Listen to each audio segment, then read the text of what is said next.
মোহনদাস গান্ধী নারীবিদ্বেষ ও বর্ণবাদের মতো অভিযোগ উঠেছিল যার বিরুদ্ধে। ব্রিটিশ শাসনের বিরুদ্ধে ভারতীয় স্বাধীনতা আন্দোলনের নেতৃত্ব দেওয়ার কারণে এবং অহিংস দর্শনের জন্য বিশ্বব্যাপী পরিচিতি পেয়েছিলেন মোহনদাস করমচাঁদ গান্ধী। ভারতের এই জাতির জনক মহাত্মা বা মহান আত্মা হিসেবেও পরিচিত। গান্ধীর ব্যক্তিত্বের এমন নানা দিক দেখে মনে হতেই পারে যে এমন মানুষের মধ্যে মন্দ কিছুর কোনো স্থান হতে পারে না। তবে আর 10টা মানুষের মতো তিনিও বিতর্কের ঊর্ধ্বে ছিলেন না। বর্ণবাদ। গান্ধী যখন দক্ষিণ আফ্রিকায় আইনজীবী হিসেবে কাজ করতেন তখন কৃষ্ণাঙ্গ আফ্রিকানদের ব্যাপারে তিনি বর্ণবাদী মনোভাব পোষণ করতেন বলে অভিযোগ উঠেছে। এমনও বলা হয় যে তিনি কৃষ্ণাঙ্গদের মানুষ হিসেবেই গণ্য করতেন না। গার্ডিয়ানের লেখক মাইকেল কোনেলান এবং উপাধ্যক্ষ ময়ূক সেন গান্ধী সম্পর্কে তাদের গবেষণা গ্রন্থে এমন কিছু তথ্য দিয়েছেন। এছাড়া ভারতীয় বংশোদ্ভূত দক্ষিণ আফ্রিকার দুজন অধ্যাপক অশ্বিন দেশাই ও গুলাম ওয়াহেদের the South African Gandhi stretcher bearer of the empire নামে গবেষণাধর্মী বইটিতেও গান্ধীর দক্ষিণ আফ্রিকার জীবন সম্পর্কে চমকপ্রদ সব তথ্য বেরিয়ে আসে। 1893 থেকে 1914 পর্যন্ত প্রায় 21 বছর দক্ষিণ আফ্রিকায় ছিলেন গান্ধী। সেখানে যাওয়ার পরপর শ্বেতাঙ্গদের বৈষম্যমূলক আচরণের শিকার হন তিনি এবং এর বিরুদ্ধে আন্দোলন গড়ে তোলেন। তবে তার আন্দোলন ছিল ভারতীয়দের প্রতি ইউরোপীয়দের বৈষম্যমূলক দৃষ্টিভঙ্গির বিরুদ্ধে। দক্ষিণ আফ্রিকার কৃষ্ণাঙ্গদের প্রতি শ্বেতাঙ্গ ইউরোপীয়দের বৈষম্যমূলক আচরণের বিষয়ে তিনি কোনো অবস্থান নেননি। এ ব্যাপারে কলকাতা বিশ্ববিদ্যালয়ের ইতিহাস বিভাগের অধ্যাপক কিংশুক চ্যাটার্জি বিবিসি বাংলাকে জানান, এই ব্যাপারে বলতে কোনো দ্বিধা নেই যে গান্ধী দক্ষিণ আফ্রিকার কৃষ্ণাঙ্গদের জন্য কিছু করেননি।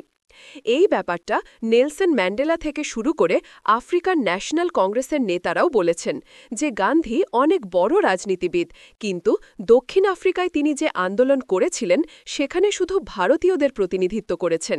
সামগ্রিকভাবে কৃষ্ণাঙ্গদের অধিকারের দাবিতে তিনি কোনো আন্দোলন করেননি। দক্ষিণ আফ্রিকায় বিত্তশালী ভারতীয় ব্যবসায়ী ও শ্বেতাঙ্গদের সঙ্গে গান্ধীর ওঠা বসা থাকলেও কৃষ্ণাঙ্গদের সংস্পর্শ তিনি এড়িয়ে চলতেন। 1893 সালে নাটাল পার্লামেন্টকে লেখা এক চিঠিতে তিনি ভারতীয়দের আফ্রিকার কৃষ্ণাঙ্গদের চাইতে উন্নত জাতি হিসেবে উল্লেখ করেন। সেখানে তিনি বলেছিলেন যে ভারতীয়রা বর্বর আফ্রিকানদের চাইতে উন্নত।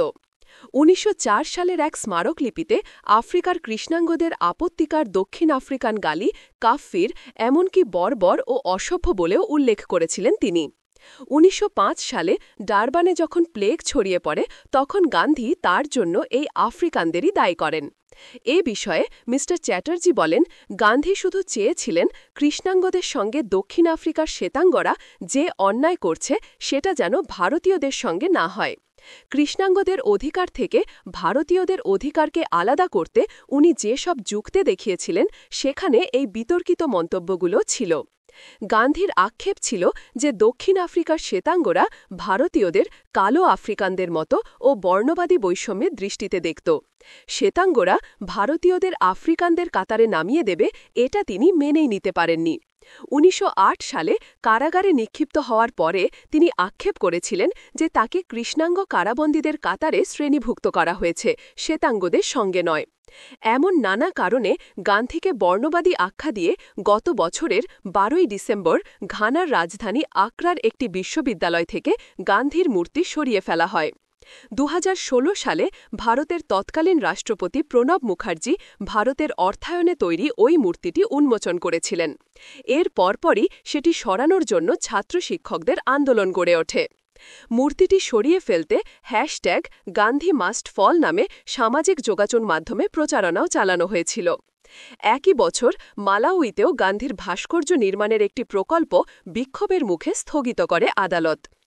যৌন জীবন থেকে দূরে থাকার পরীক্ষা। গান্ধীর ব্রহ্মচর্য পরীক্ষাকে তার সবচেয়ে অন্ধকার দিক হিসেবে চিহ্নিত করা হয়েছে। ব্রিটিশ ইতিহাসবিদ জেড অ্যাডামস তার গান্ধী নেকেড অ্যাম্বিশন বইটিতে উল্লেখ করেন যে রাজনৈতিক জীবনের পাশাপাশি মহাত্মা গান্ধীর ছিল আধ্যাত্মিক এক জীবন, যেখানে তিনি পার্থিব ভোগ সুখীর ব্যাপারগুলোকে প্রতিরোধ করতেন। গান্ধী বিয়ে করেছিলেন মাত্র 13 বছর বয়সে। ৩৮ বছর বয়সে যখন তিনি ৪ সন্তানের পিতা, তখন তিনি ব্রহ্মচর্য বা যৌন সম্পর্ক বিরহিত জীবনযাপন শুরু করেন। তার আশ্রমে থাকা অনুসারীদেরও তিনি যৌন জীবন থেকে দূরে থাকার পরামর্শ দিতেন। এমনকি বিবাহিত স্বামী স্ত্রীদেরও তিনি যৌন মিলন থেকে বিরত থাকার কথা বলতেন বলে জানিয়েছেন অ্যাডামস। গান্ধী নিজের আত্মজীবনীতে লিখেছেন, তার পিতা যখন মারা যান তখন তিনি তার স্ত্রীর সাথে যৌন মিলন করছিলেন বলে পিতার পাশে থাকতে পারেননি। এই অপরাধবোধ তাকে তাড়া করে বেড়ায়। এরপর থেকে নিজের যৌন চাহিদা প্রতিরোধ করার ক্ষমতা কতটুকু সেটা প্রমাণ করার জন্য তিনি বিভিন্ন সময় চেষ্টা করে গেছেন। নিজের যৌনানুভূতি দমনের পরীক্ষা করতে তিনি প্রায়ই নারীদের পাশে নগ্ন হয়ে ঘুমাতেন। তাদের মধ্যে কয়েকজন কম বয়সী মেয়েও ছিল। মাইকেল কোনেলান এবং ময়ূক সেনের লেখায় এমন তথ্য উঠে আসে। শেষের দিকে তিনি তার কিশোরী ভাগ্নির সাথে একই বিছানায় নগ্ন হয়ে শুয়েছিলেন। তাকে স্পর্শ না করে তিনি নিশ্চিত হতে চেয়েছিলেন যে তিনি কোনো যৌন শিকারী নন। তবে ইতিহাসবিদ রামচন্দ্র গুহের লেখায় বিষয়টি অন্যভাবে উঠে এসেছে। তিনি লিখেছেন, বঙ্গপ্রদেশের নোয়াখালীতে ভারতভাগকে কেন্দ্র করে যখন ভয়াবহ হিন্দু মুসলিম দাঙ্গা চলছে তখন গান্ধী এক বিতর্কিত পরীক্ষায় অবতীর্ণ হন। তিনি তার নাতনি এবং সর্বক্ষণের সঙ্গী মানু গান্ধীকে বলেন তার সঙ্গে একই বিছানায় ঘুমাতে। তিনি চাইছিলেন এটা পরীক্ষা করতে যে তিনি তার যৌন আকাঙ্ক্ষাকে সম্পূর্ণ জয় করতে পেরেছেন কিনা। এভাবে তিনি তার অনুসারীদের দমন করতেন এবং তাদের ওপর নিজের ক্ষমতা দেখাতেন, এবং এই পরীক্ষা তিনি সবচেয়ে বেশি করতেন স্ত্রী কস্তুরবার সঙ্গে, ময়ূক সেন লিখেছেন। গান্ধী বলেছিলেন তার স্ত্রী কস্তুরবার সাথে তার সম্পর্ক তখনই আধ্যাত্মিক হয়ে উঠেছিল যখন তিনি তাদের দাম্পত্য জীবন থেকে শারীরিক কামনাকে বিদায় দিয়েছিলেন। নারী বিদ্বেষ। মাইকেল কোনেলানের মতে গান্ধী অত্যন্ত নারী বিদ্বেষী ব্যক্তি ছিলেন।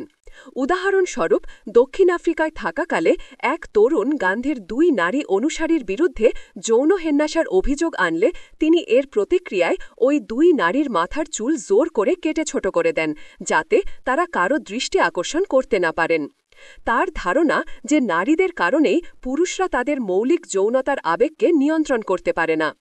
যে নারীরা পুরুষদের কাছে নিজেদের আকর্ষণীয় করার চেষ্টা করে তাদের তিনি দেখতে পারতেন না।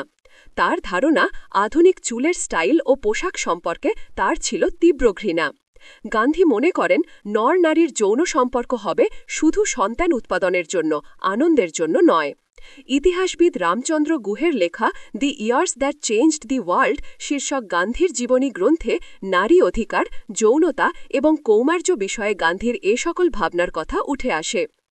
গান্ধী এক সময় তার সময়ের অনেক পুরুষের মতো মনে করতেন যে নারীদের কাজই হল গৃহস্থালিতে কাজ এবং সন্তান লালন পালন করা। যদিও তিনি পরবর্তীতে নারীদের শিক্ষা, কাজ করার অধিকার এবং নারী পুরুষের সম অধিকারের সমর্থনেও অনেক কথা বলেছেন, আবার নারী ক্ষমতার অনেক উদাহরণও সৃষ্টি করেছেন তিনি। গান্ধীর একজন সহযোগীর মতে তার মানসিকতা ছিল অনেকটা মধ্যযুগের খ্রিস্টান সন্ত বা জৈন সাধুদের মতো। ইতিহাসবিদ প্যাট্রিক ফ্রেঞ্চ বলেছিলেন, গান্ধীর চিন্তাধারা প্রাচীন হিন্দু দর্শনে প্রথিত মনে হলেও আসলে তিনি ছিলেন ইংল্যান্ডের ভিক্টোরিয়ান যুগের একজন প্রতিভু। গর্ভনিরোধ বিরোধী।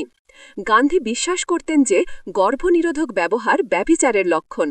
রামচন্দ্র গুহ তার বইতে বলেছেন, গান্ধীর মতে যৌনতা হচ্ছে জান্তব কামনা মাত্র, যা বংশবৃদ্ধির জন্য দরকার, আর জন্ম নিয়ন্ত্রণ এই জান্তব কামনাকে বৈধতা দিয়ে দিচ্ছে।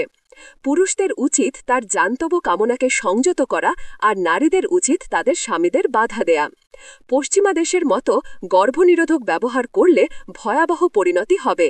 নারী আর পুরুষ বাঁচবে শুধু যৌনতার জন্য, তাদের মস্তিষ্ক হবে দুর্বল, নীতিবোধ ভেঙে পড়বে। নারীদের ঋতুস্রাবকেও অপবিত্র হিসেবে দেখতেন গান্ধী। রীতা বন্দ্যোপাধ্যায় তার লেখা সেক্স অ্যান্ড পাওয়ার বইটিতে উল্লেখ করেন যে গান্ধী ঋতুস্রাবকে যৌনতার দ্বারা একজন নারীর আত্মার বিকৃত রূপ হিসেবে দেখতেন। বিদেশি ওষুধ বিরোধিতা। গান্ধীর স্ত্রী কস্তুরবা যখন নিউমোনিয়ায় আক্রান্ত হন তখন গান্ধী তাকে পেনিসিলিন দিতে অস্বীকার জানিয়েছিলেন, যদিও চিকিৎসকেরা বলেছিলেন যে এটি তাকে সারিয়ে তুলবে। গান্ধীর দাবি হল নতুন এই ওষুধটিতে বিদেশি পদার্থ রয়েছে যা তার স্ত্রীর শরীরের মধ্যে প্রবেশ করানো উচিত নয়। এমন অবস্থায় কস্তুরবা ধুকে ধুকে ১৯৪৪ সালে মারা যান। কয়েক বছর পরে সম্ভবত তিনি বুঝতে পেরেছিলেন যে তিনি কত বড় ভুল করেছেন। এরপর গান্ধী নিজে যখন ম্যালেরিয়ায় আক্রান্ত হন তখন চিকিৎসার জন্য নিজের ইচ্ছায় কুইনাইন ওষুধ নিয়েছিলেন, যার কারণে তার জীবন রক্ষা পায়। বিবিসি বাংলা, ঢাকা। গ্রন্থনা অধ্যাপক মৌসিন আলী আঙ্গুর, সম্পাদক ও প্রকাশক মুজিবনগরখবর.com, মেহেরপুর।